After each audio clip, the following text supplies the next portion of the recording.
Assalamu alaikum warahmatullahi wabarakatuh. Dear guests, the seminar will begin shortly. First of all, I would like to inform you of today's program.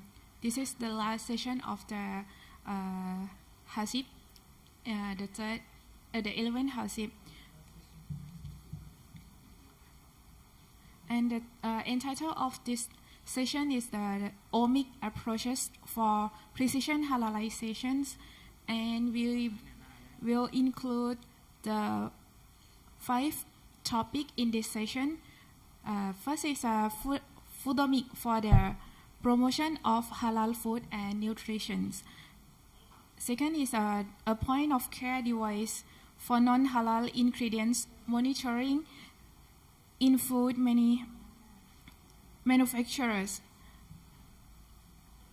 Third, biomarkers peptides based proteomic approach for halal authentication.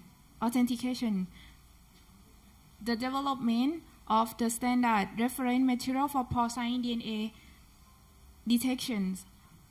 And the last topic in this session will be on the title lipidomic approaches for halal authentications. So once again, Assalamu alaikum warahmatullahi wabarakatuh. Dear guests, please be seated and kindly turn off or set your handphone to the silent mode through this conference. My name is Shuhaimi Muhammad. I will be your master of ceremony in this conference. In this session will be on the topic omics approaches for precision halalization from 9:15 to 11:15. So I have a few housekeeping announcements to make before we begin on our today's program. First, I'd like you to please complete the evaluation form, which is QR code in front of you on the table. Kindly scan and submit the complete form at the end of the conference.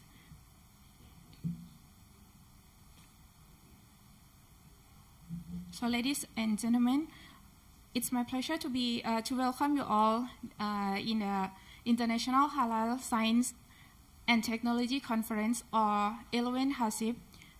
And now I would like to invite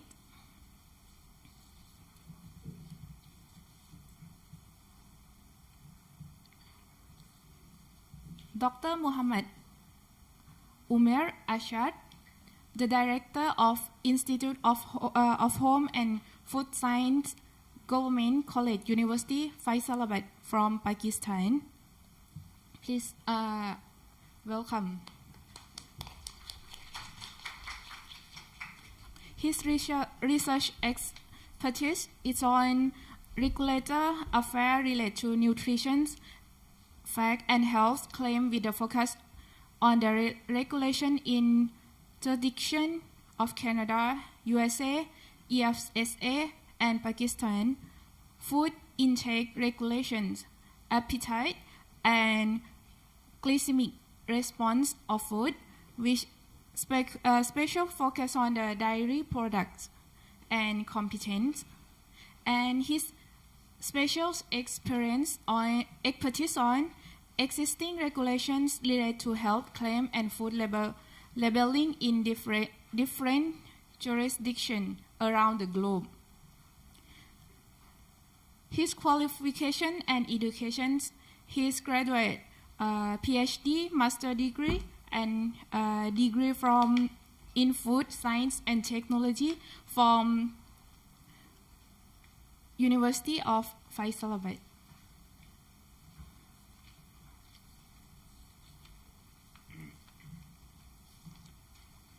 So please welcome.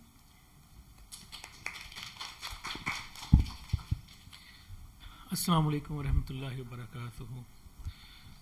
Rabbi shrah li sadri wa yassir li amri. Good morning, dear colleagues and fellows. And I'm sure this is the last day and everybody must be in the sleep still from the last night's tour to the city. So sooner many people will join us, don't worry about that.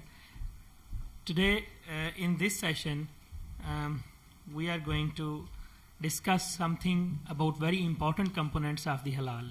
Before that, we are listening about the compliance, regulations, standards, and different aspects. But the most important one is the scientific aspect of the halal foods. This is what we are actually missing in different progressive countries like Pakistan and other. We are still working on the authentication process. So, ladies and gentlemen, be very keen to this session because we are going to have some latest technologies and authentication processes to be discussed by different expertise around the globe. And I'm sure you will have definite knowledge about this authentication process. For this session of omics approaches for precision halalization, different scientists are talking about this analysis portion. First of all, I'll invite Professor Dr. Mosaad, Attia, Abdel-Wahhab, and he is the PhD in animal physiology and toxicology, and he is currently working in food toxicology and contaminants department, National Research Center, Cairo, Egypt, and he is also the honorary president of the Egyptian Society of Science and Halal Product, and his expertise are on toxicology and food safety. May I invite the other speakers as well on the stage before we'll start. So our second speaker will be Associate Professor Dr. Minhaz Uddin.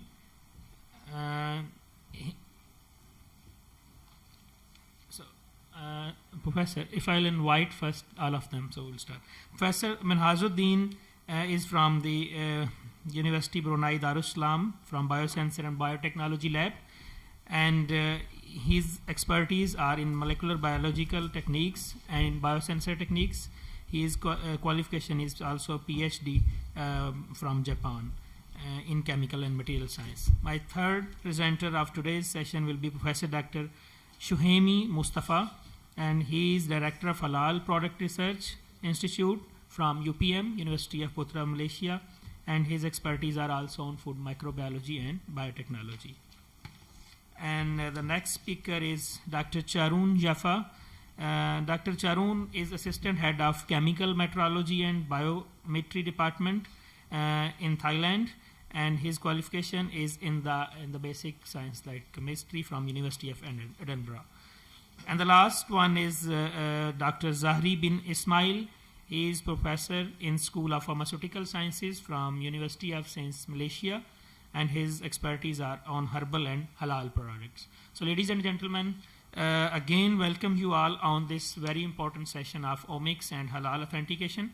So I will first of all tell my speakers that you have 15 minutes for each presentation. I will let you know 2 minutes before your time is going to complete. So after that, it's better to have a Q&A session at the end of the presentations from all of the speakers, because all of the speakers are from the same domain. So first of all, I will invite Professor Dr. Mosaad Attia Abdel-Wahhab. He is going to talk about the Foodomics for the promotion of halal food and nutrition. So please welcome him.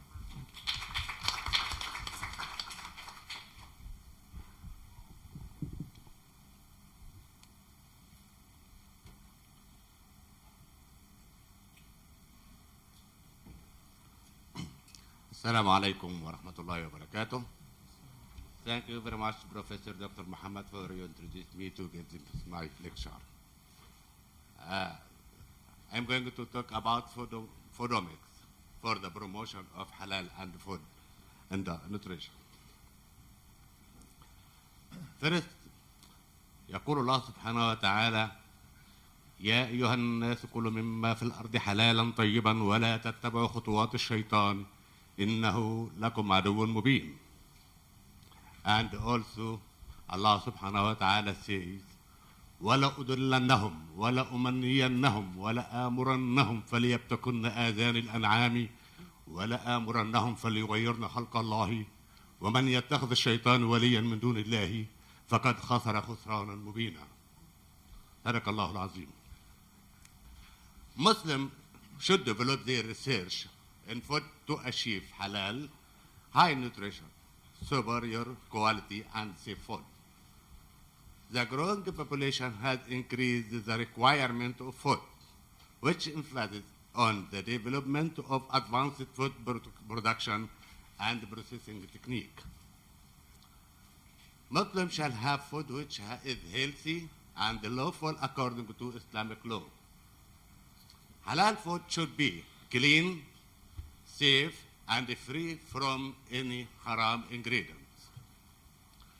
Muslim researchers in food science and nutrition are being pushed to move from classical methodologies to more advanced strategies. Prophet Muhammad sallallahu alayhi wa sallam said, the halal is clear and the haram is clear. And between the two of them are majbooh, about which many people don't know. During the processing of food, complete transformation of physical and chemical nature of the food, resulting the formation of new products having different physiochemical nature, such as change in food structure, change in food matrix, like that in animal fat tissue, lipid hydrolysis and oxidation lead to production of several compounds that change its physiochemical attributes, including texture, color, and flavor. Change in meat texture, flavor, aroma, and color, resulting from the breakdown or denaturation and aggregation of proteins. Changes in carbohydrate by Maillard reaction. The reaction of carbohydrate with amino acids give a new complex while liberating water molecules. A huge number of byproducts or new structures are formed, and the decomposition of proteins such as collagen tissue also occurs during processing. Conversion of fermentable sugar to ethanol by yeast and the conversion of ethanol to acetic acid. So there are two major aspects of halal testing. Sharia testing for Muslim only, and safety testing for both Muslim and non-Muslim. These aspects include the same, except for Muslim, we have to screen the Porcine or Porcine screening or alcohol limit screening, but for non-Muslim and for Muslim, we have to check everything like microbial limit, like heavy metal, like mycotoxin, like any other contaminant in the food. This is for Muslim and for non-Muslim. Thus, due to the possible formation of some haram metabolites, even in a trace amount, food should be tested using sensitive techniques. Rasulullah sallallahu alayhi wa sallam says, ما أسكر كثيره فقليله حرام. What intoxicates in large amount, a small amount of it is unlawful. So, any compound may be occurred during the food processing. If it is haram, the whole food becomes haram. So, the advantage of food science research is needed for on improving food halalization, nutritional quality, and safety. Novel techniques have been introduced to identify food quality and safety from the Islamic point of view. One such technique is omics. Omics-based research, which is gaining its own importance for understanding the basic phenomenon in food science called Foodomics. So, Foodomics, the global analysis of gene expression as approached by transcriptomics, offer impressive opportunities in Foodomics. Foodomics was defined in 2009 as a discipline that studies the food and nutrition domains. So, through the application of and the integration of advanced omics technology to improve consumer well-being, health, and knowledge. Foodomics requires the combination of food chemistry, biological sciences, and data analysis. So, Foodomics as a new omics for a new era, food era, it consists of several steps. It's good. First side include Foodomics and omics. Okay. But the main goal of the Foodomics is to improve consumer understanding and confidence qualifying registration. The use of Foodomics enables us to answer the questions that are critical for food safety, quality, traceability, and its protection against adulteration, which include geographical region, origin, handling, quality and originality of the starting materials, use of genetically modified food and or transgenic microbial cultures, use of antibiotics, fungicide and herbicide, and microbial contamination during the production process, handling, and storage. So, Foodomics was developed in order to encourage agriculture production, protect product names from misuse and imitation, help consumers by giving them information concerning the specific characteristics of the product. For Muslim consumers, Foodomics can be used to detect halal and haram constituents.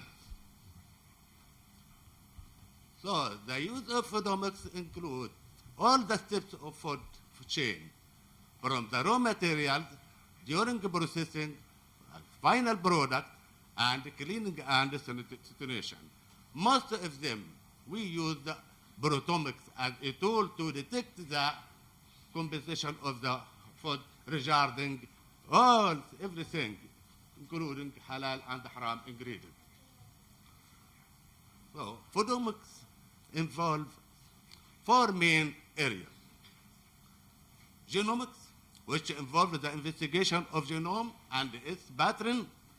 Transcriptomics, which explore a set of genes and identify the difference among various conditions, organisms, and circumstances by using several techniques, including microarray analysis.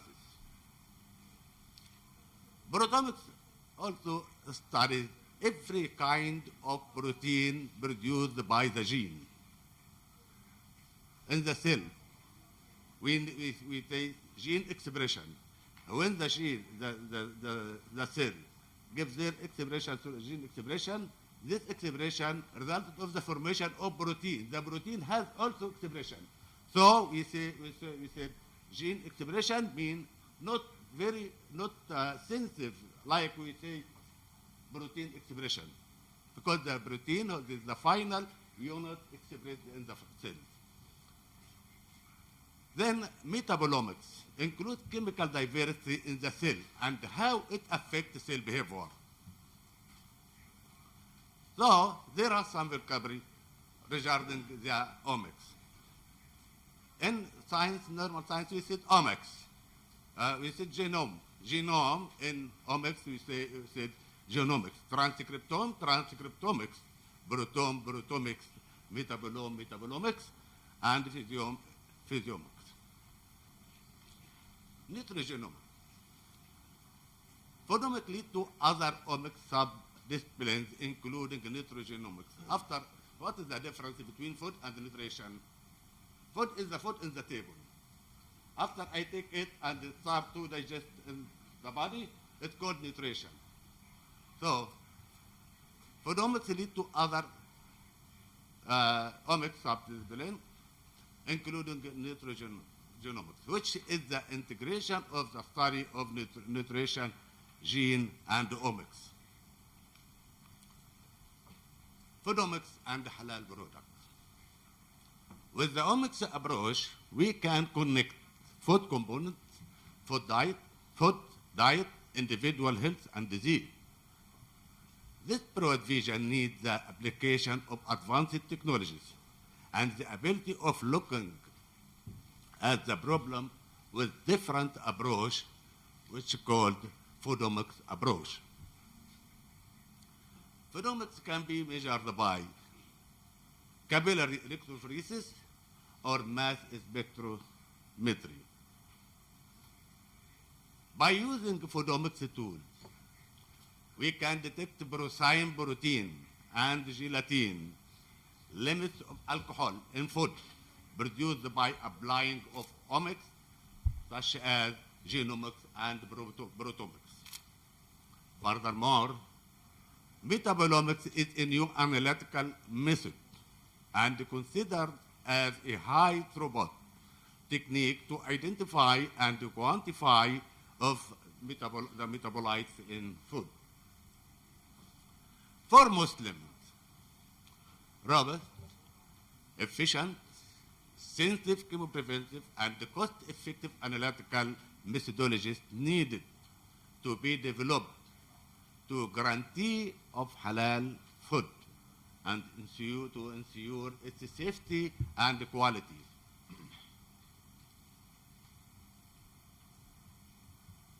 So, we can use some techniques such as mass spectrometry for porcine DNA testing and for porcine gelatin testing. 2 minutes left, please. How much? 2 minutes left. For you. Yeah. So, thank you. Oh, I'm sorry. So, I will go to the conclusion. Then, in conclusion, as a general, with omic approach, researchers are now facing the possibility of connecting food components, food diet, individual health, and disease. The broad vision needs the application of advanced technology and the ability of looking at the problem with different approach, Foodomics approach. There are five critical tools to the advancement of nutrition research needs. Omics, bioinformatics, database, biomarkers, and cost-effective analysis. Omics is important in providing information on nutrient requirement and on nutritional status. Foodomics is a new holistic approach applying omics technique for the enhancement of halal food and improve human nutrition. Proteomic is the large-scale analysis of protein, and it includes the identification and the quantification of protein, the determination of their localization, modification, interaction activities, and ultimately their function. Proteomics is a new promising approach to identify protein in food matrix and to study protein interaction in both raw and processed food, as well as interaction between protein and the other food components.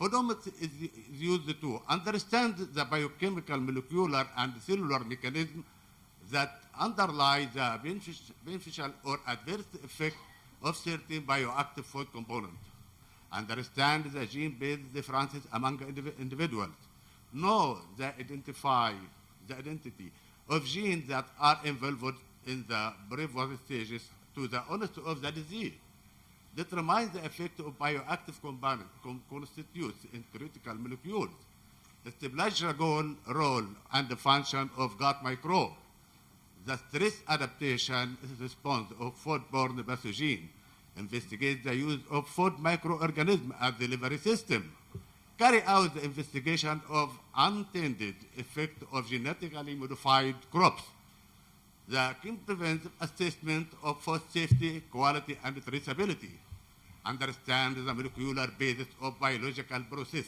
with agronomic interest and economic relevance. Fully understand the post-harvest phenomena through a global approach, promote halal food and nutrition. the detection of and the mislabeling or cross-contamination of halal meat, detection of species such as horse and ground meat, the field of milk and milk products such as yogurt and cheese, identifying the species-specific difference in herbal medicine and edible oil. In general, in the future, Proteomics will tell us who we are. Shukran. Thank you. Assalamu alaikum wa rahmatullahi wa barakatuh. Jazakallah khair. Thank you so much, Professor Mosaad, for such a wonderful presentation about the role of Foodomics, particularly on molecular, cellular, and genetic level for the authentication of halal products. Our next honorable speaker is from the Professor Dr. Minhaz Uddin. He is from University Brunei, Darussalam, and he is going to talk about a point of care device for non-halal ingredients monitoring in food manufacturers. So welcome, Professor Dr. Minhaz Uddin. Assalamu alaikum. Thank you, dear chair of this session, and obviously all the audiences. Thank you for your time. So today I'm going to talk about how we can come up with some point of care, point of investigation devices for haram samples or non-halal ingredients, which can be used for multiple purposes, including for food manufacturers. So I am representing University Brunei Darussalam. I know you know about this country well, and this is for me. This is the second time I am attending this sort of conference in Thailand. To outline the today's presentations, I can mention that in this today's presentation, I am going to deliver on what is all about point of care devices. Is it kind of sample in and answer out? Sample in and answer out meaning once you spike the sample or introduce the sample, whether it is halal or non-halal, and then you will be come up with some results in kind of faster time, not in a typical way like sending the sample to the center or core laboratory and getting the result after a couple of days or long hours. Then I will cover what are the advantages and also discuss on potential biomarkers, meaning that what are the unique components of different types of point of care device development we need to focus on. Then potential platforms. There are many types of platforms people are now considering, especially scientists and also different types of industries. We cannot cover all due to time limitation, but I will touch upon some of it. Then the very hard part, like sample preparations for point of care devices. As you know, sample is the key that you are actually cautious about the sample. It's preferably food sample we are talking. And for this presentation, I'll be covering on DNA and protein-based analysis, but not on alcohol, because we need more hours to discuss on alcohol-based detections. Why it is hard to work on the samples? Because you know the sample can be coming from different sources. It can be processed, highly processed, moderately processed. It can be raw.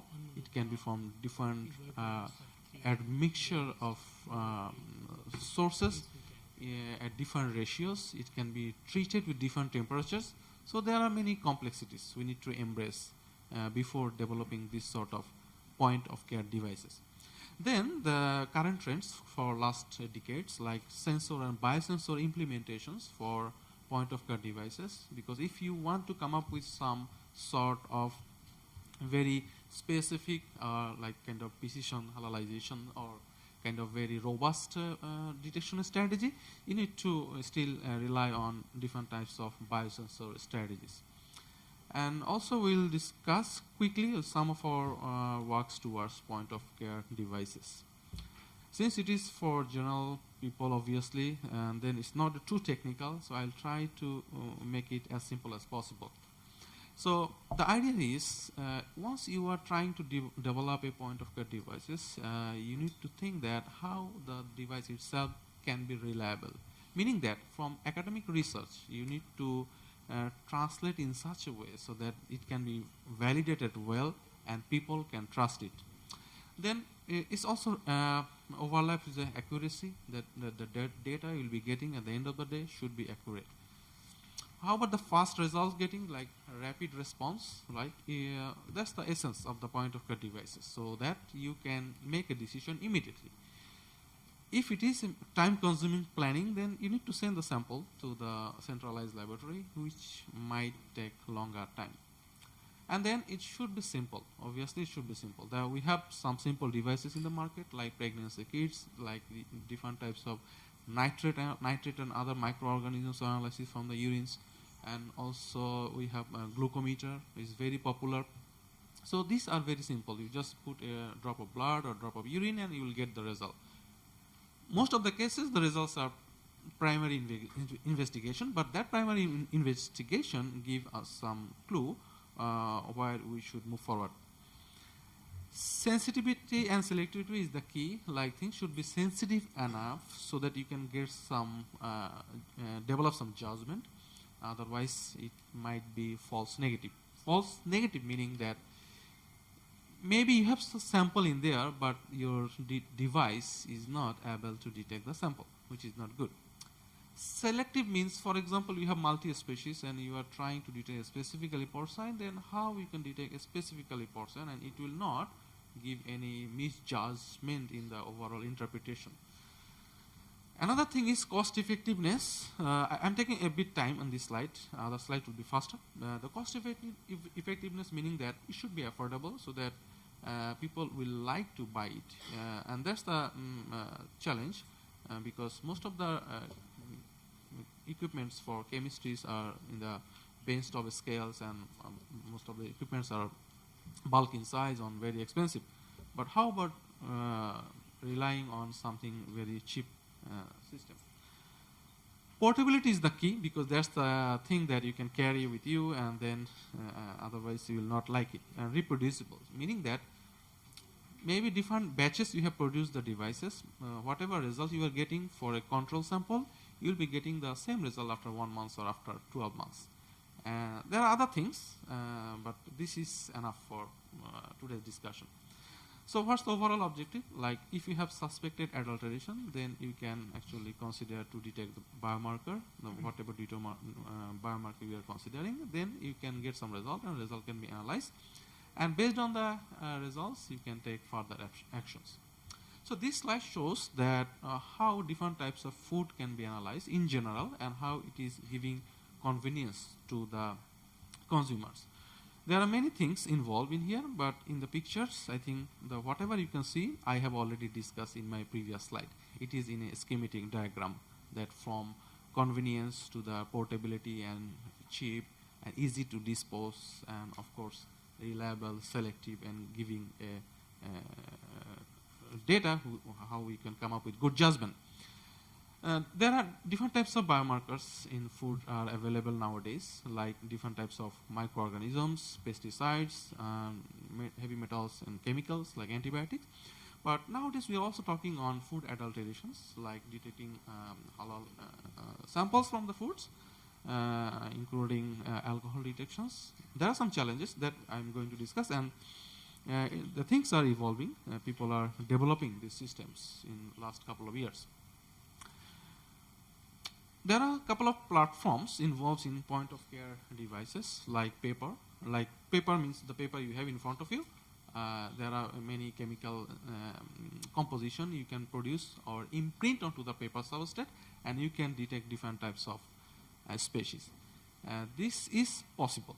And then another strategy people are thinking that hydrophilic substrate-based detection devices, like the cotton and bamboo, which can also be a good platform, because it is lightweight, it's not that expensive. You just need some chemical modification, and at the end of the day, you will be getting some result. Then some very advanced countries willing to work on this, but in bulk preparations, it might be cost effective, like microfluidics and smartphone-based detection devices. So this is the one example, paper-based analytical devices. The key idea is to generate hydrophilic and hydrophobic area onto the paper substrate, so that in some area only the water molecules and there are some chemical agents can actually transport easily with the natural characteristics of the cellulose paper. And then you can introduce some chemistry, like it can be antigen antibody based. You can also like aptamer based, or like something recognition receptor which can actually trap the sample from the specifically from the porcine, but not for other species. And you can generate different types of interfaces. One interface can be change of colors. So these things are still people are considering to do.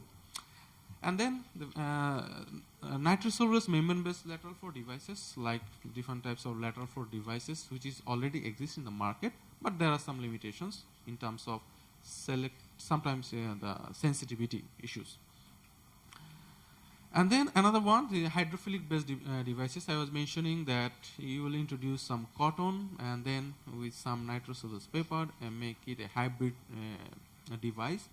And then there are some chemistry involved which actually help to detect specific proteins. For example, in here it shows that detecting bovine albumin proteins, but it's possible to work with porcine albumin without the use of antibodies. So they're trying to actually capture the various species-specific antibody, and they have shown very good results, one group. And another group also working on microfluidics, meaning that you can use some polymers to make very miniaturized microcassettes or microwells, is micrometer in size, so that you can work on hundreds to thousands of samples together. So if you have huge amount of samples, instead of giving the result in 1 month, you can come up with a result within a couple of hours. And also the data will be reliable. And this also shows that there are some heating system which doesn't require multi-temperature, rather only single temperature, which is convenient, portable, and actually user-friendly for the end users. So this, the picture shows what are the different dimensions, and last couple of years developed from the very beginning on top, that people are working on high volume, and now people are thinking to, not only thinking, they have already implemented in the last couple of years, and they have shown with different organisms and different toxin detection that it's possible to work on very micro level, so that you can actually come up with something robust. And a smartphone, so I think some of you clearly know about the ELISA techniques, which relies on some antigens, antibodies, and then you need a microplate reader, a bulk system. But now we are thinking that why not? Like any color changes we can detect on the smartphone, because the smartphone even got good camera or equivalent level of camera of the high resolution DSLR. So you can use the like integrate with some LED, very small LED light, and then switch on the LED light, which consume very small amount of energy, and that transmission of light due to different color changes you can actually capture through the mobile phone. To do that, one group has developed apps. So apps actually help them to detect different types of food allergen. So if this is a possible case, so why not with the detections of halal and haram in the smartphones? So these are the multifunctional platforms. You can see here that what are the key components we need to focus. It can be whether it can transmit the data wirelessly, because 90 years before, Dr. Tesla was telling that one day people will communicate without wires. And that time people didn't believe him. But now you know how we can communicate with each other without wire, with mobile phone only. So for device also, whatever data you are getting, you can transmit the data wirelessly. That's the key things. And many other things involves like different types of integration of sensors, like GPS. You can also track where the contaminants are happening, or whether it is in the border or any other shops. You can also introduce different types of material like paper, wood, cloths. You can also, nowadays we know how to produce the energy efficient batteries or any solar panels, so that 2 minutes left, brother. Thank you. So that you can come up with something, devices which will give you some results. And obviously, people like nowadays something visual or touch display, so that it will give you some pop-up or signal like red and green, whether the sample is contaminated or not. For sample preparations, the point of care device development is very important to work on the sample preparations. Sample preparation meaning that how you will treat your food samples. Whether it will be cell lysis, then you need to think about whether you can introduce chemical or heat treatment. Because most of the sample preparations for DNA and protein analysis, you need to rely on bulk equipment like centrifuge machines or vibrator or any other things. But if we know what type of chemical agents or what sort of temperature for what type of food we will introduce, then it will be easier for us. And there are some development in this area. Overcoming the matrix inhibition, because most of the food samples are viscous in nature, and they are, due to different types of spices, they are colorful. So these are the actually inhibitory factors to determine food samples. So these are the challenges. If we can overcome, then the sample preparation will be easier. And target titer minimum, that what would be the minimum amount of sample will be in need of detection? That's also the key, and also it's very important whether the device itself can detect qualitative or quantitative way. So nowadays, people also working on the sensor, characterizing how it can be implemented for sensor, like pre-analytical, analytical, and post-analytical. So there are many features we need to actually understand to develop all these stages. In our groups, we work on the magnetic beads-based DNA detections. So what, in one line I can tell that once we have the amplified DNA product, then we have used the features of magnetic beads, which actually aggregates in presence of high amount of DNA products. And that actually gave us some very visible spot onto the paper substrate, and based on the results, we actually could determine different types of species at different concentration with different time interval. We have also worked on color changes onto the paper substrate by introducing some chemical agents. Again, we have worked on the DNA. We have also worked on the protein, but due to time limitation, I am not showing everything. So based on some presence of the high amount of DNA, we actually try to introduce some chemical agents, and we have seen the color changes onto the paper substrate. And then you can see on all the yellow and the purple dots, those are porcine, wild boars, and others are colorless, meaning that those are very specific. So we have introduced some primers and probes, and then amplified the DNA, and then use chemical agent onto the paper substrate. We have worked on the electrochemiluminescence. This is the first time we have introduced this sort of method for the porcine detections. We have worked on the tabletop system, but nowadays they have what's called the portable devices, so meaning that it is moving forward towards something point-of-care devices of porcine DNA detections. So these are the data. We need to generate some data for research purpose. So I'm short of time. Thank you. One last minute. So this is our group pictures, and these are the funding agencies, the Brunei Research Councils and Ministry of Education, and they are our research collaborators. That's all from my side. Thank you. Thank you, Professor Minhaz, for such a wonderful presentation. I'm sorry for the lack of time. Otherwise, this technology needs more than 1 hour to be discussed, and this is the most effective presentation, I think, in the whole conference. So we are working in collaboration with other scientists, and we are very hopeful that sooner we will get those smart food technology, just put it in front of the food and get the halal and haram authentication. So thank you so much again. Our next speaker is the Professor Dr. Shuhaimi Mustafa from Halal Research Institute, UPM, Malaysia, and he is going to talk about biomarker peptide-based proteomics approaches for halal authentication. So welcome, Professor Dr. Shuhaimi.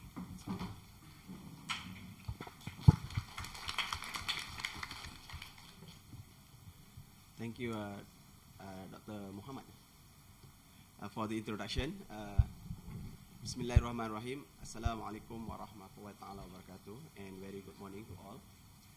First of all, I would like to thank the organizing committee again for inviting me to share with you some of the research finding that we conducted in our institute.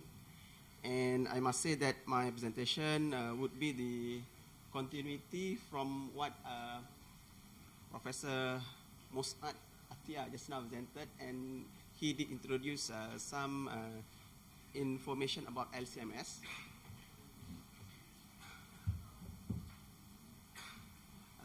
About the LCMS, and my presentation will be very technical, but I will not be presenting the whole thing. What I will do is try to summarize and present it in a very simple manner. The title of my presentation is Proteomic Approaches for the Establishment of Biomarkers for Porcine. And this actually would be the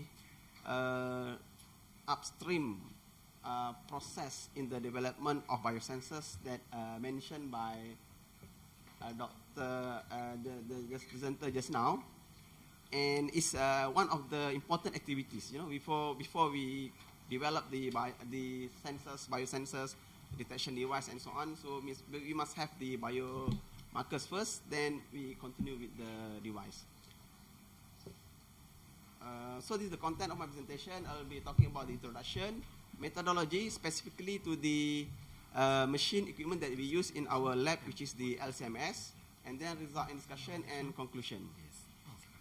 Yeah, just to maybe recap or refresh to you all that the concept of halal and thayyiban, very important to Muslim. Halal is permissible by Sharia law. And then we have the thayyib, which is defined as good and wholesome in terms of the quality, safety, nutritious, and etc.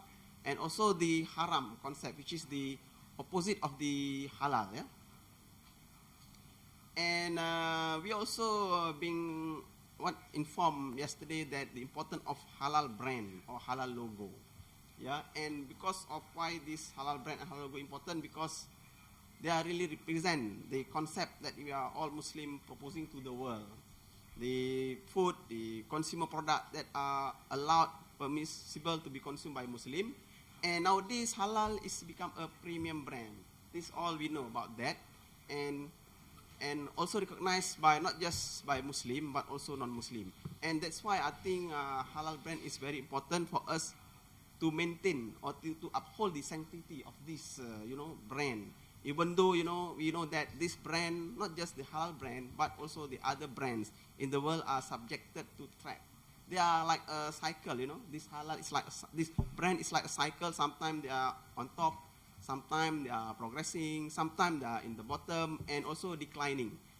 That's what happening to maybe the other brand, but if possible not to the halal brand, because we know that halal is very important and we cannot compromise with this halal. So we have to make sure that this halal brand is always at the top. We cannot afford to have halal brand to be going down, decreasing, and then with a lot of issues in the future. Yeah. So one of the things that we have to do in order to make sure that before that I will share to you some of the issues that occurring or occurred before in the world. For example, even in our country itself, we have problem with the product contaminated, with the halal product contaminated with the non-halal. Yeah, for example, maybe the exporters or importers in the country are not really aware about even though we are talking about halal almost every day, but there are still some people are not really aware or taking it seriously. That's why they just import the maybe halal food contaminated or mixed with the non-halal. So there are issue occurring in the world. For example, here in China, we have fake meat scandal. In Sweden, we have the sausage laced with pork. In other countries, just to highlight to you, to share with you that this is still happening, even though we have a very strong system, developed, established, but there are issues. So how to really make sure that this is not happening, beside all the procedure standard that we develop, is by working together with the scientists. Yeah. This is what the reason scientists need to do the halal product verification as one of the activity that hopefully can be complemented with the halal certification, halal standard that we develop.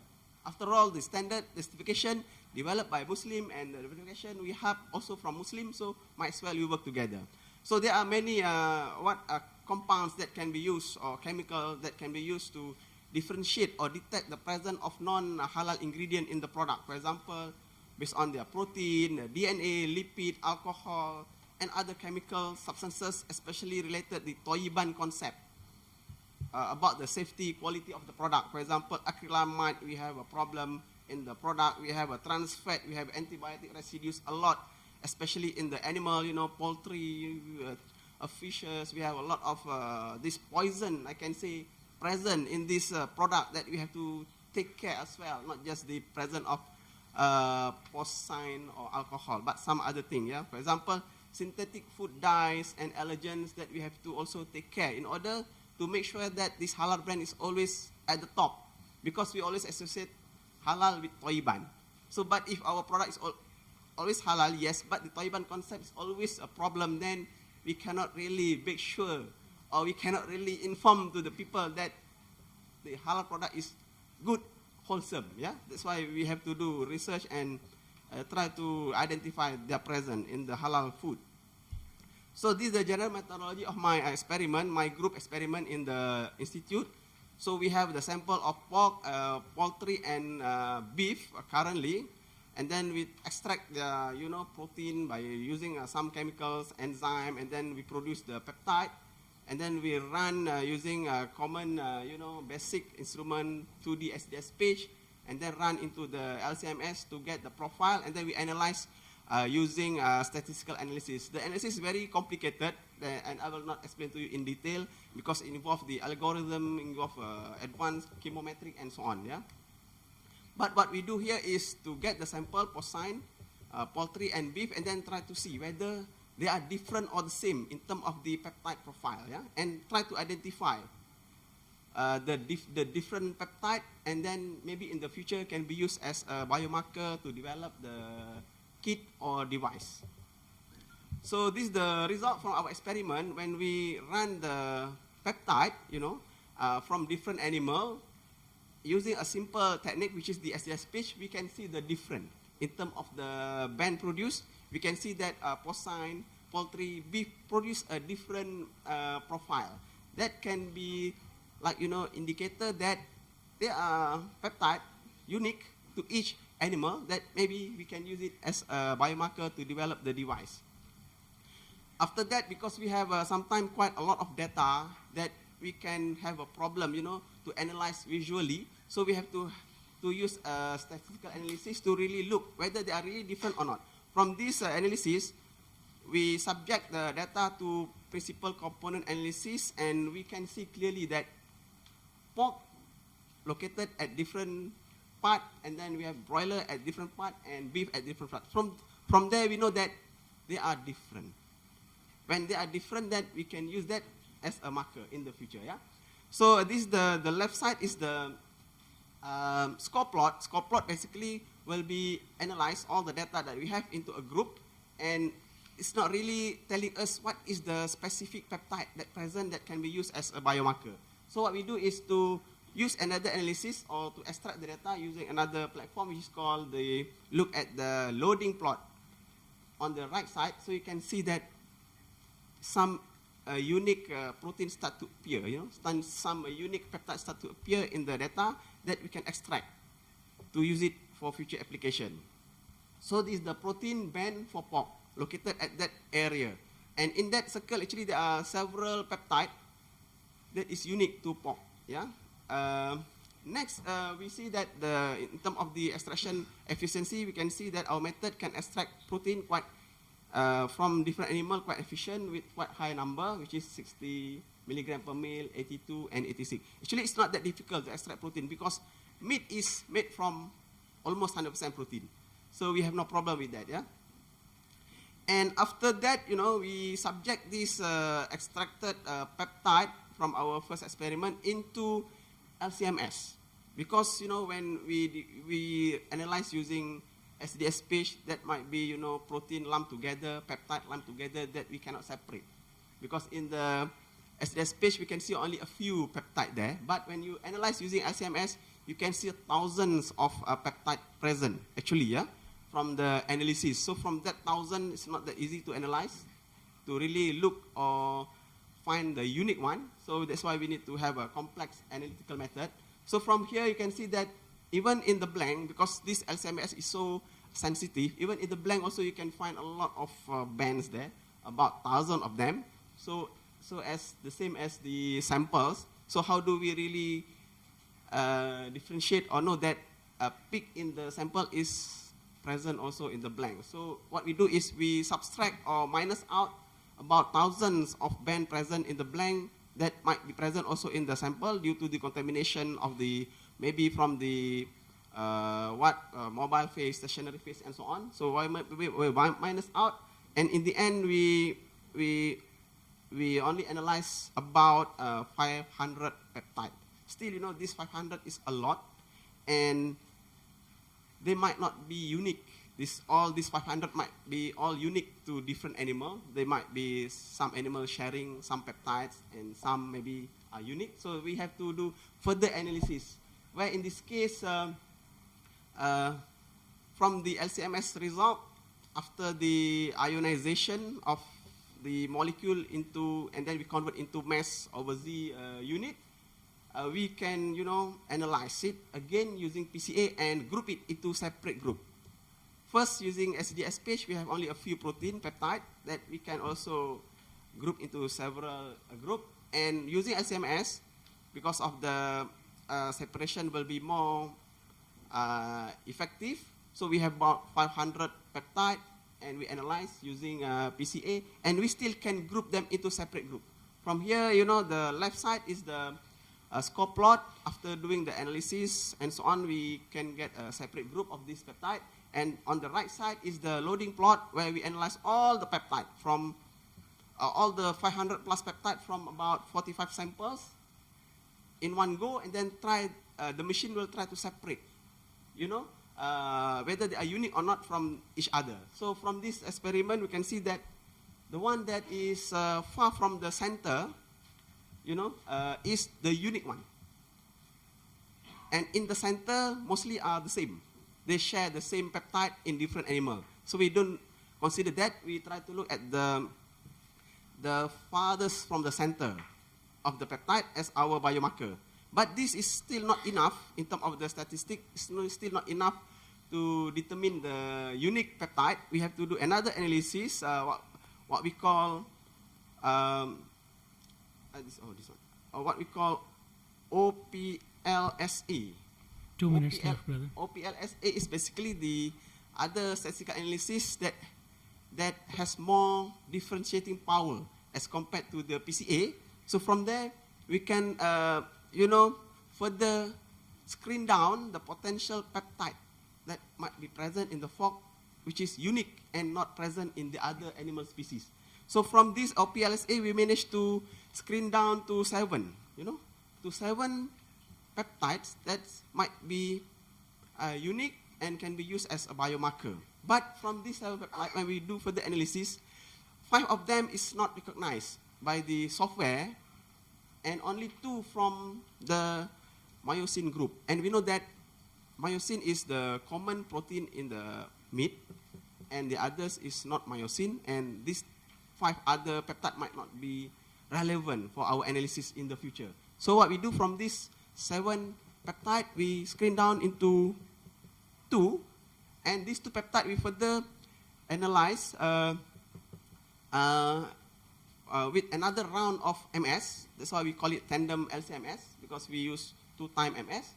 And from these 2 peptides, this peptide will be further fragmented, into ion, so that we can see what is the amino acid that make up of this peptide. Yeah? From there, the first one is the 724, and the second one is the 776. And from these 2, we found that the first one only the one that is stable. The second one is not that stable. From the chromatogram, we can see there are still a lot of peak there, and so on. So in the end, we screen down to only 1, which is the 724 peptide, and we try to sequence their amino acid, to know what is the amino acid that make up of this short peptide that can be used as a potential biomarker for pork or porcine. So we managed to get the sequence, which is the DFNNSLE, and this peptide need to be further verified, basically, with many more samples before this peptide can be used really specifically as a porcine biomarker for the development maybe of the biosensor and some other devices. So as a conclusion, species-specific peptide markers for Sus-Scrofa is actually the scientific name of the pig, were established through a chemometric-assisted shotgun proteomic approach comprising PCA and OPLSA-DA. Peptide sequence from the targeted tandem LCMS analysis correlated well with the accession number of the protein identified through LCMS analysis, thereby confirming the identity of the peptide. So this is the conclusion from our experiment, and the work was already published in the Food Analytical Method this year.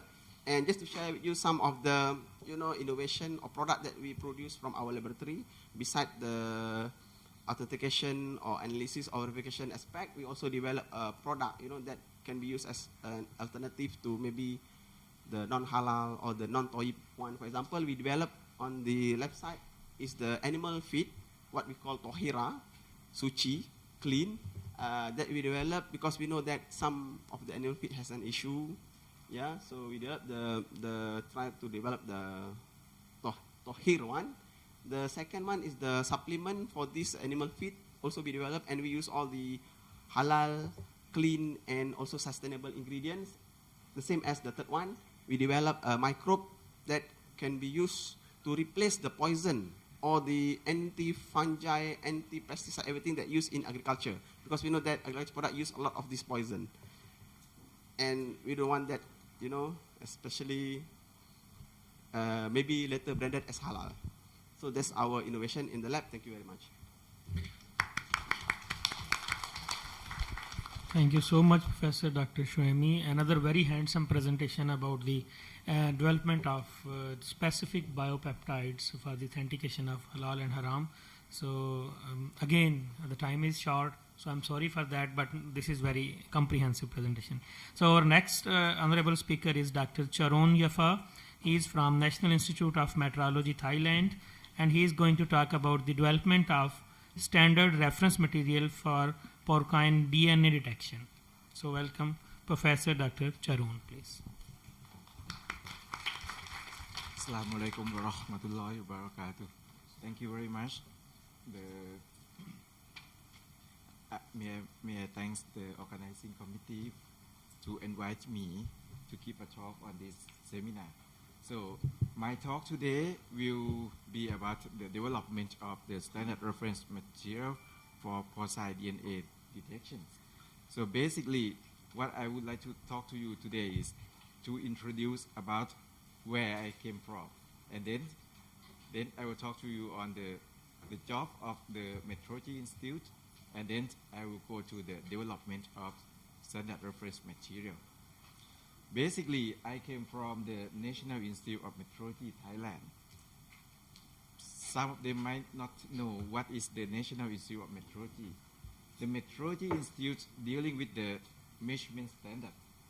So basically, in the measurement, you need a standard. This standard is used for comparison. So if you would like to measure the contaminant pork DNA in sample, you need standard. My job is to make the standard to be accepted everywhere. That is the job of the National Institute of Metrology. So basically, in the National Institute of Metrology, we have several departments. We have 5 departments here for the physical measurement and also for the chemical measurement. And I came from the chemical measurement. This is the job of the National Institute of Metrology. Basically, what we do, we would like to make sure that all the measurements carried out in the field testing lab is comparable to the other labs here. How can we do that? If you would like to make sure that all the measurements carried out in the testing lab or in the field labs is comparable to the others, you need the standard. This one, the red one here. By having the red one here, you compare your standard to another one.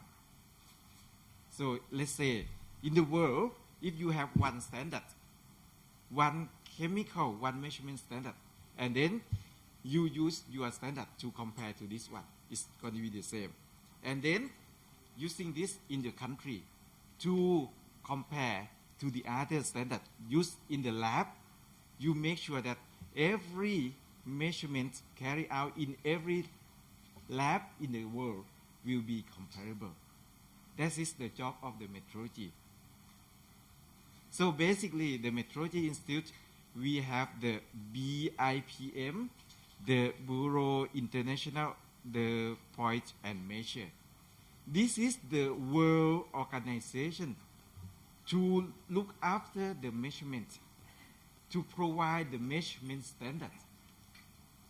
This is the technical issue for the scientists. So basically what we do, we establish the comparison.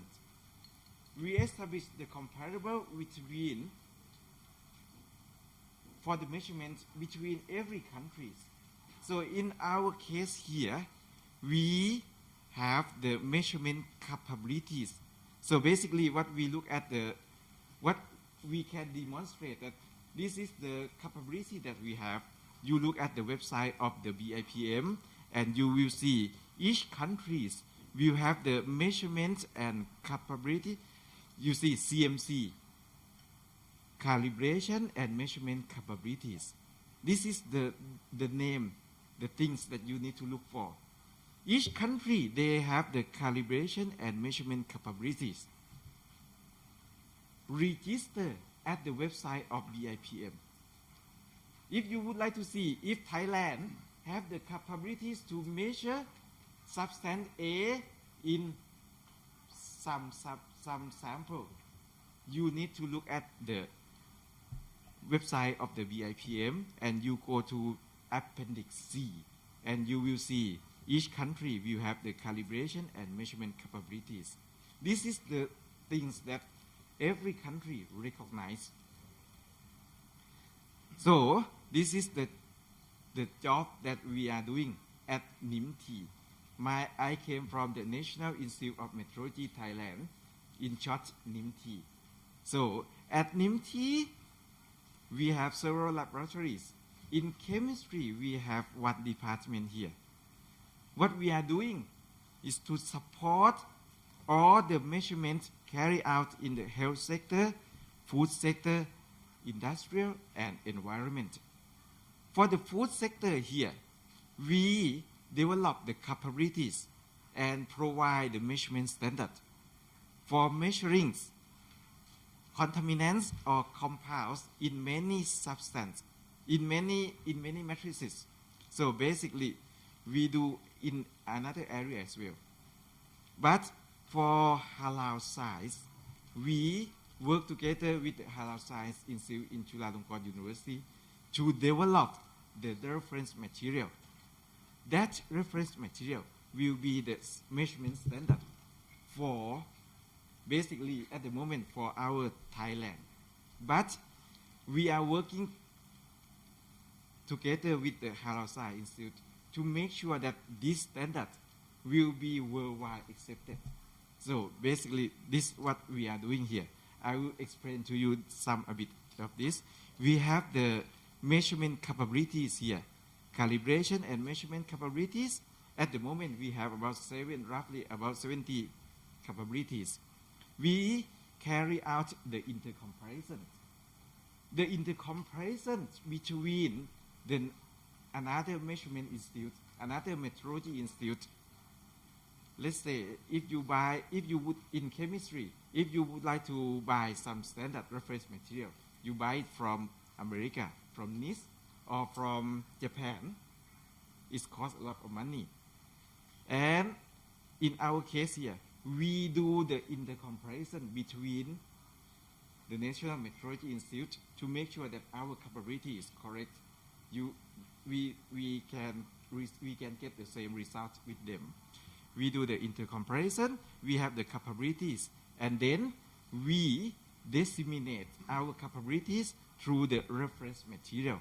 We name our product as a Thailand reference material, and I will show you later that we have the reference material for the Halal side as well. So our aim is to support the testing laboratories and help the food sector and another sector. I would like to introduce to you here. What is the reference material? Some of you might not know, might not familiar with this, but in measurement area, we need reference material. The reference material is the material sufficiently homogeneous and stable with reference to specified property which has been established to be fit for intended use in the measurement or examination of nominal properties. That is the definition of reference material. So basically, reference material is a material that is homogeneous and stable. We have the property on that material. So basically, if you would like to have the reference material, you need to look at certified reference material. Reference material that come with the certified value. Let's say if you would like to measure the copy number of DNA, of pork DNA in the products, you need standard. That's certified. This is the 100 copy number, 1000 copy number of the pork DNA in the sample.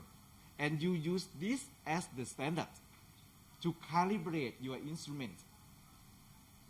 So this is what we do. So basically, I tell you a bit here.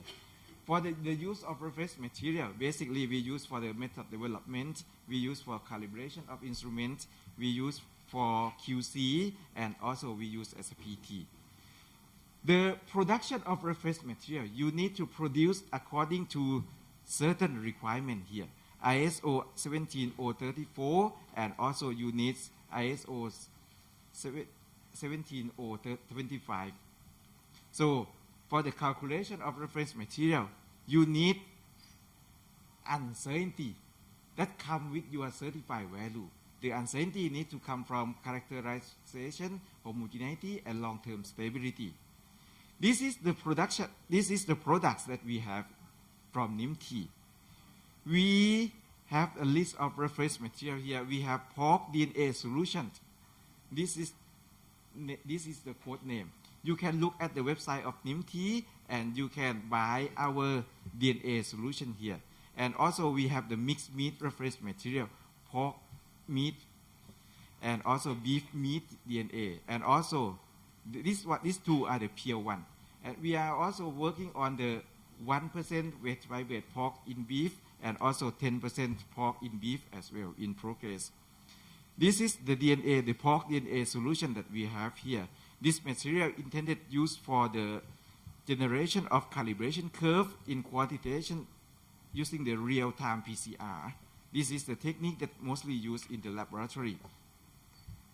So what we do, we have the pork meat and then we mince them and then we make it into powder and then we extract the DNA and then we have the porcine DNA here, the bulk material, and then we test for homogeneity using some statistic, and then we make sure that this bulk material is homogeneous, and then we subdivide it into several batches here, and then we have the reference material. Then we study for homogeneity, and also we study for stability, short term and long term, and then we certify the value here. This is the range that we certify. This is the uncertainty. We have the correct uncertainty as well. And this another one. This is the pork meat, the pure pork meat. The concentration here is 1,000 grams per kilogram. This is 100% pork meat. This material, the pork DNA was extracted by CTAB method, and the DNA was further analyzed by quantitative PCR to confirm the pig species and free from beef DNA. This material is intended use for positive control in the procedure for the identification of pork in beef. How we prepare the sample? The fresh pork was obtained and then we mince them and dry them under the freeze-dry conditions, and then the pork was sieved through 300 micron stainless, and then we dry it again. Then we have the pork here. This material, then we study for homogeneity and study for stability using the qPCR. And then for the stability, we assess for 3 months for the stability. So this is, then we check for the integrity of DNA by gel electrophoresis. This is one of the reference material that we have. Another one here is the beef material, 100% beef material. The same, we use the same procedure to make the reference material here. 2 minutes left, brother. So this one, we are working, we also working on the reference material. Another one, the development of the ethanol in food. So this is the another one that we already have some capabilities. So we will make the reference material for this one, the ethanol in food soon. Another one is the assigning value for the fatty acid. So we are working on the fatty acids for, this is the palm oil. So hopefully we will have the reference material for this one soon as well. We also carry out the PT, the porosity testing. This is to make sure that all the testing lab in Thailand have the same capabilities. We have the sample, we distribute to the laboratory and to ask them to analyze. If they can get the same result, then they are in a good position. So this is what we are doing. From what we are doing here, there are several labs in Thailand, seven laboratories participate in this scheme. And we make sure that the laboratory in Thailand have the capabilities to measure the pork DNA in Thailand as well. So basically, this is what we are doing in NIMT.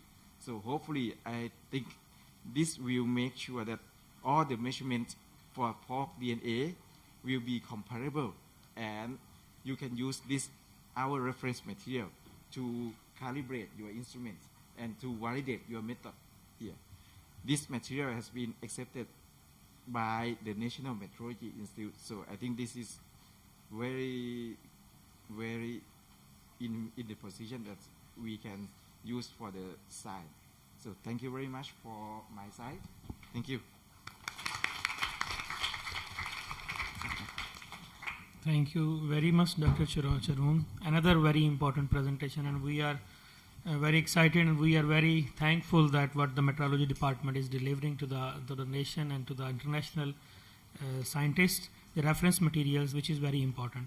So our next speaker is also from Malaysia, and he is Professor Dr. Zahri Ismail. He is going to talk about lipidomic approaches for halal authentication. So please welcome Professor Dr. Zahri Ismail.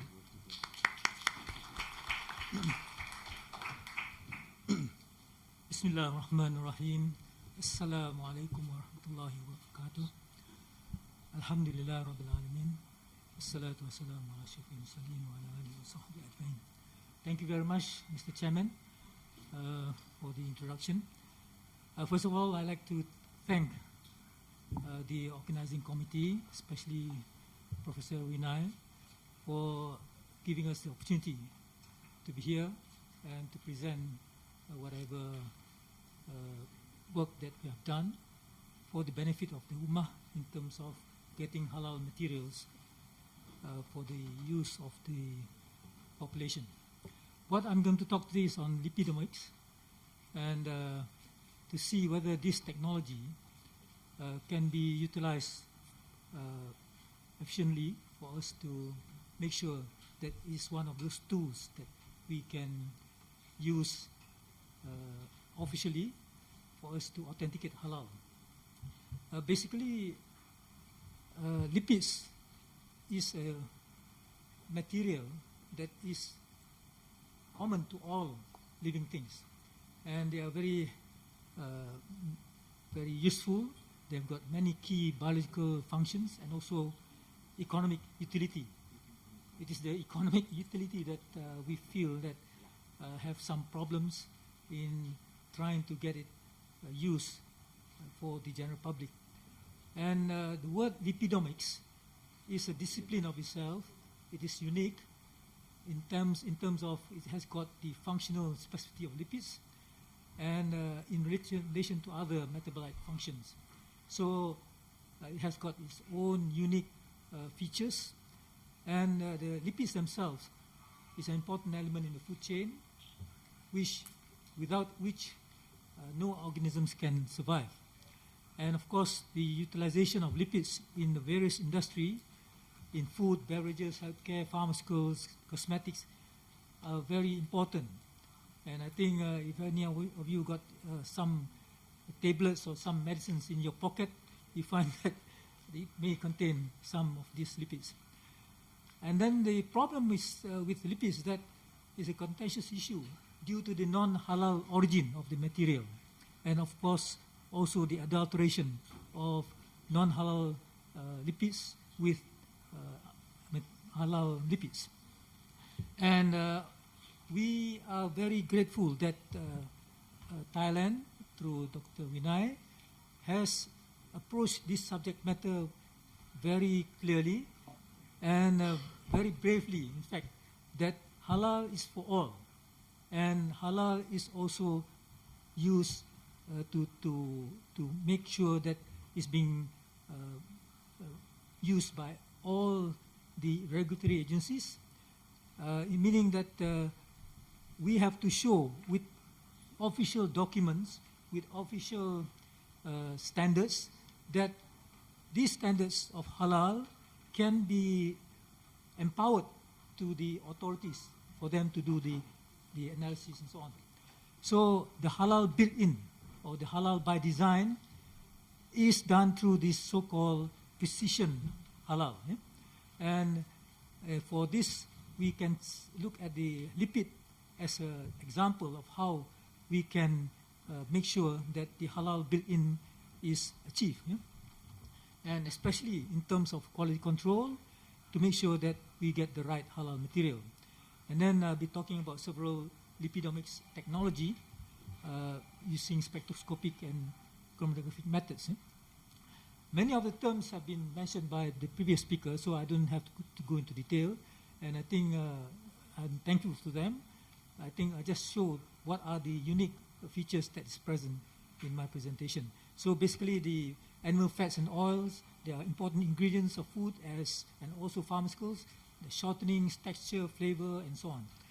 And here are some of the molecules that is present in lipids. They call the so-called lipid maps and its classification, and also the various ratio percentages that is available in the lipids. And the problem is that these lipids are available not only in the plant kingdom, but also in the animal kingdom. And there are some similarities and some differences that are present. And this also creates some challenges for us to make sure whether how do we differentiate and how we can make sure that those from plants are available as compared to those from the animals, which have usually doubtful category under the what we call the non-halal material. Yeah? So here from the plants, from the plants you can see that you can get a lot from palm oil, from cottonseed oil, and so on. And here are the details containing the monounsaturated fatty acids and polyunsaturated fatty acids. All right, I think the main issue that we talk about lipids is the problem of this particular item, the lard.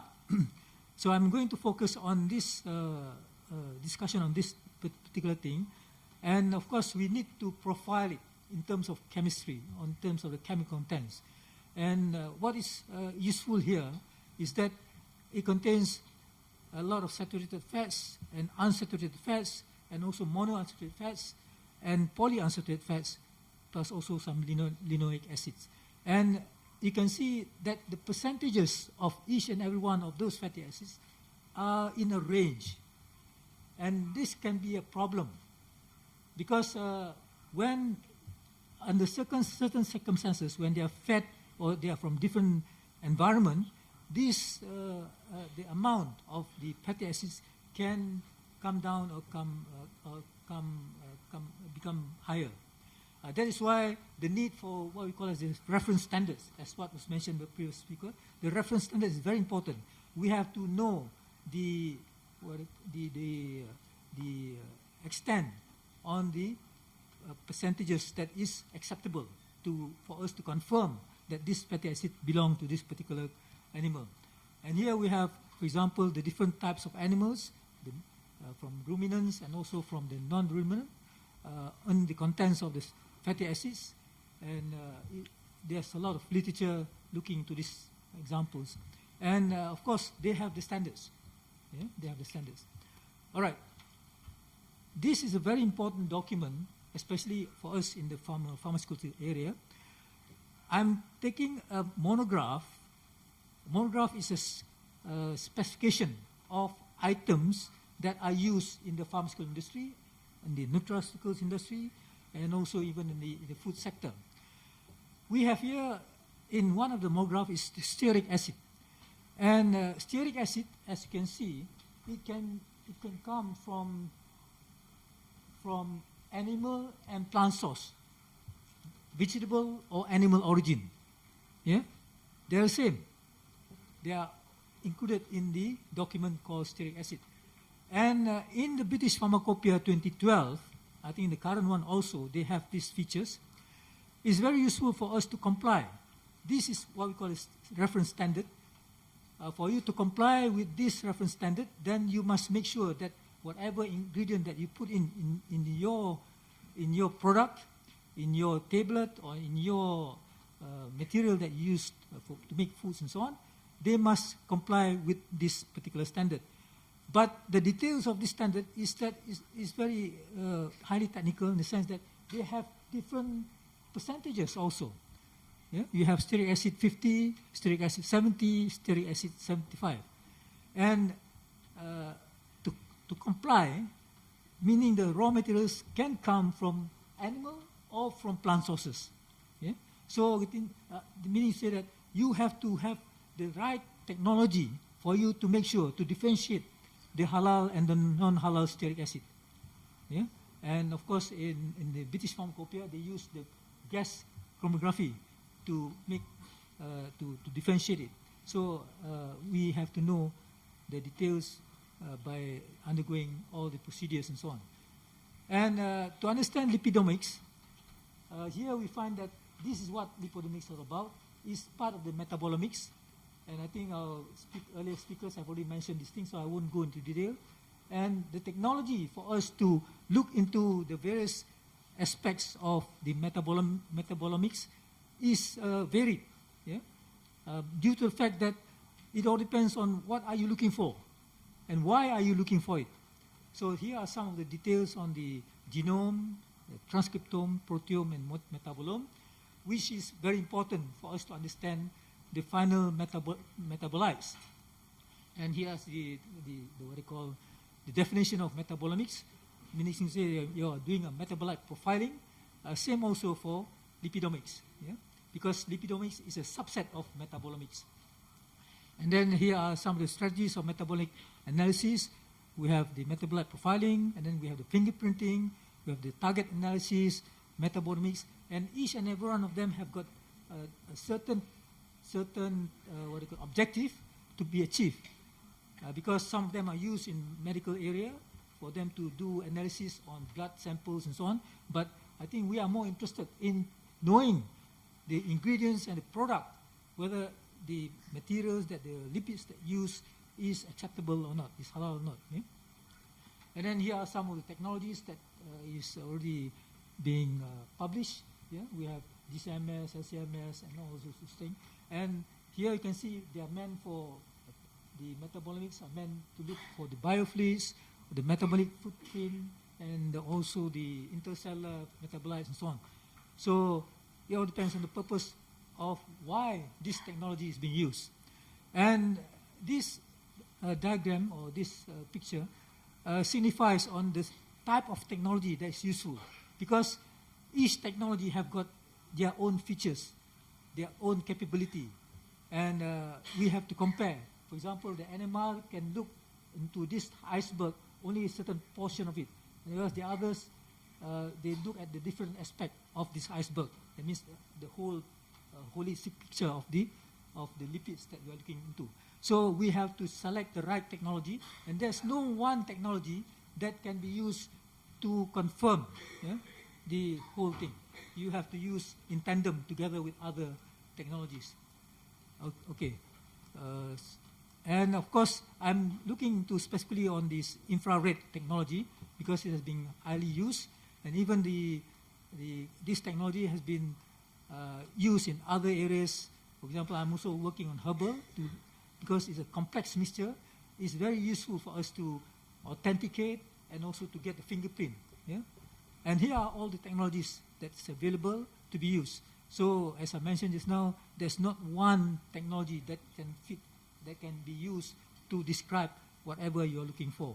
It all depends on how well managed is done. So in terms of technical quality control methods, when we want to do what we call sample analysis from products and so on, here are some of the features. It has to be used for identification and authentication, as what is found in the pharmacopoeia. And then you have to also to know the limits of the methods. You have to have the experience. You have to master the technique. And then, of course, the instruments are not cheap. And then, of course, you must know whether these samples, they have to sacrifice the integrity or not. And then 2 minutes left, Professor. Okay, thank you. And the criteria for a good QC, of course, it has to be simple. And then it is the integrity of this sample is confirmed. And, of course, it has to be accurate. Yeah? And then mainly for ID to the FTIR, lipids are, of course, complex, and infrared spectra can be used to differentiate. Yeah? So here are some of the utilization of FDIR to the IR. They are used for batch-to-batch control, for stability determination, and for ID checking, and also for geographical origins. And here are some of the techniques that they can be used. And here are some of the things that we have done previously, but this one is a sample using herbal. And the technique, you can get this sort of portrayal, whereby from here you can look at a glance. This is to look at the stability of the material, and we can monitor the stability according to month 1 until the month 9, and to see the integrity of the materials that it contains based on the functional groups. Okay, here, and of course now we have got the PCA, the what we call the mathematical procedure for us to use the data that we obtain from our instrument, and of course to make sure that we can use it. And this is being used by the European Commission to analyze what we call spectroscopy, to analyze some of these samples which contain fats from animals and also from plants, and they have successfully managed to use PCA to differentiate the various what we call classification. And I think this is a very good idea, and what we have seen just now from the other speakers. But this time you use only FTR, FTR data, and of course with PCA you can do the same classification and also differentiation and categorization. And there's a lot of work done, especially in Malaysia, UPM, in Indonesia.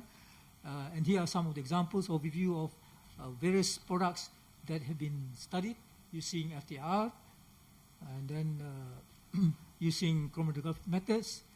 And then here are some of the publications on. Okay, I'm going very fast. And all right. The problem of sample handling is very useful in terms of lipidomics, because at the end, you want, what is your output? Like here, you see the output is that you want to see the biomarkers, the lipidomes, and for therapeutic uses to understand what is available in the profile of your blood or your plasma or your urine, and then this can indicate whatever condition you are. But for us, I think our product, our raw material, they have to comply with standards, reference standards. And then how do we want to make sure that they comply? They have to use all these technologies. And of course, you have to ask the biological question, what is this technique for, right? And then ultimately, you pick up the right technology and to get the outcome. So in conclusion, lipidomic analytical techniques are applicable for various stages for halal authentication based on the status of the sample. And then halal built-in for lipids involves the appropriate selection of analytical methods in tandem with the conditions and status of the sample. And then various technologies can be used, FTR, GC, all those things which I have mentioned just now. And then, of course, the sampling is very important. Sometimes the integrity of the samples can create a difference in the ultimate results. All right? So I think that's all. Thank you very much for your attention. Thank you so much, Professor, for wrapping up so much information in this 15 minutes. Again, apologize for the short of the time. And Dr. Zahari Ismail was discussing different comparative analytical chromatographic techniques in the lipodomics. So ladies and gentlemen, now is the time for the question and answers. So all of our 5 presenters are here in front of you. If you have any question, please let me know. Yes, please.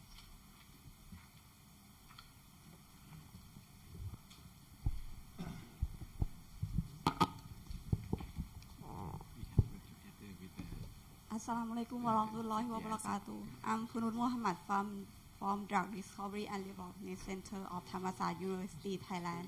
So I would like to ask about the point of care device. Because of there is two principal technique: antigen antibody interaction and chemical reaction. So I would like to know the advantage between the two principles in aspect of the user-friendly for the sample preparation and specificity, and then the manufacturing. Okay, so your question is what's the advantage to work or relying on antigen-antibody interaction for point-of-care devices, right? That's the question, right? What's the advantages, right? Advantage. Okay, so the before the advantage, we need to make sure that we are producing antibody on different batches. Still, there are some problems. The people are having that on different batches. It's hard to come up with same level of antibody. I mean, highly specific antibody. This is still the problem. Now people are relying on, apart from antibody, something synthetic antibody like aptamers or other recognition receptor, or something like polymers, which can mimic the structure of the epitopes of antigens, which can target very specific porcine or other types of antigens.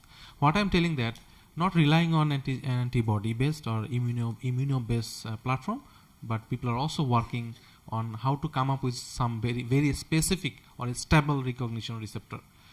So antibody antigen is not the end of the story. The scopes are huge. Okay? Thank you. Any other question, please? Okay, well, so I have a question from Dr. Minhaz again. My question is that is any of the certification bodies or regulatory authorities have started working on the use of these handy analytical equipment during their audit programs or like stuff? Yes. Now, I think what I know, the people are still using the lateral flow based assays. Meaning that lateral nitrocellulose membrane based assay, but you have some limitation to use that one because the problem of some sensitivity issues, like it's not that sensitive, like Porcine and other French company, I forgot the name, they have already commercialized these sort of things. But the problem is there are huge patent protection involved with lateral flow device. Like if you are working on science and technology R&D or something and you want to put into the market, it's hard to compete with the existing lateral flow based technology because there are a number of products for clinical diagnostic, food analysis, people are using lateral flow devices. So to sustain in the market, to earn money, to get profit, it's good to think something beyond the lateral flow devices. Okay? Okay. Yeah. Thank you. So finally, any other question or comment from the audience about this session? Okay, so I'll wrap up this session at the end. We had 5 honorable speakers from different countries around the globe, like from Egypt, from Brunei, Darussalam, from Malaysia, and from Thailand. And they all have discussed the very important aspect of the halal, that is the authentication, analysis, and the omics techniques. So we are very fortunate to listen them, and this is a most valuable session in my point of view, because I already mentioned that we are working on the regulations, standards, on the implications of those halal standards, and then the certification bodies are sitting in next to our room. So why I asked this question, that I haven't seen like the other people are working on the analytical aspects and scientific aspects as much as they have to authenticate the halal certification before issuing the that paper of certificate to that food company. So finally, ladies and gentlemen, I am very thankful to all of the presenters today. They have shared valuable knowledge regarding foodomics, proteomics, lipidomics. All of the aspects has been covered, and particularly about the detection, handy detection devices by Dr. Minhaz. So again, thank you so much, and I hope you enjoyed this session. Okay, thank you very much. And also thank you very much for chairpersons to moderate and do the wonderful of these sessions. On this occasion, may I invite Assistant Professor Dr. Wanida Nophornpain, Deputy Director of the Halal Science Center, Chulalongkorn University, in front of the stage, to give a token of appreciation to the all honorable speakers and chairpersons. First, I would like to invite Dr. Mohammed Amir Ashad, Director, Institute of Home and Food Science, Government College, University, Faisalabad, Pakistan.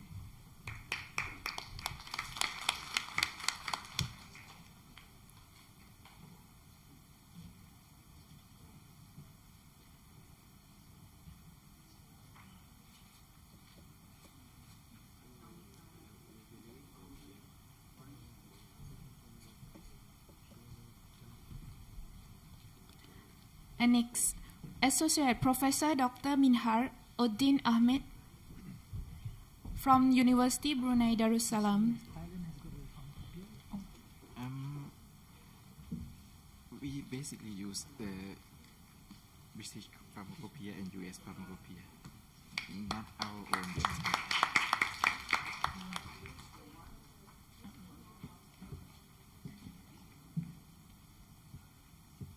Next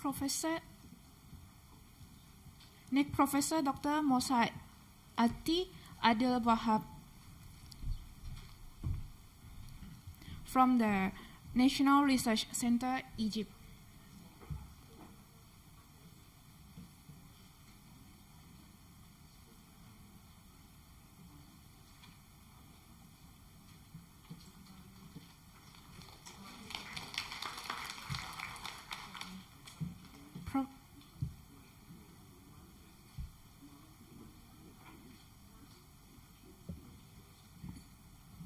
Professor Dr. Shuhaimi Mustafa, Director of the Halal Product Research Institute, University of Malaysia.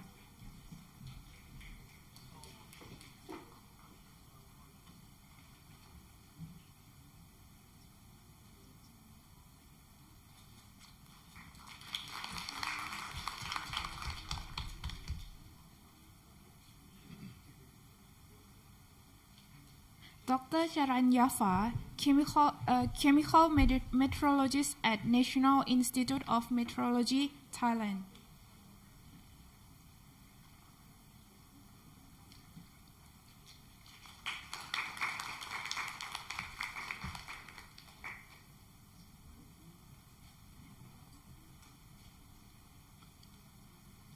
And Professor Dr. Shari Ismail from University Science Malaysia.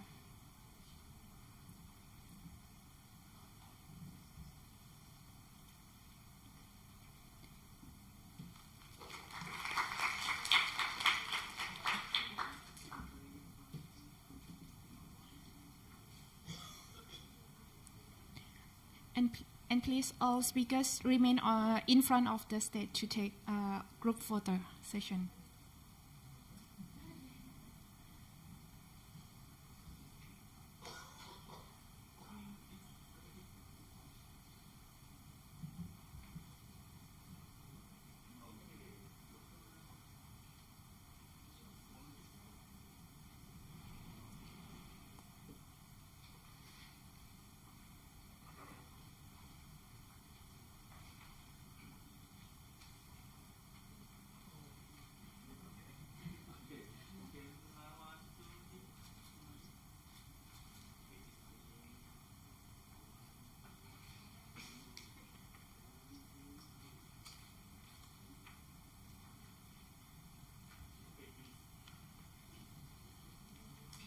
Thank you very much.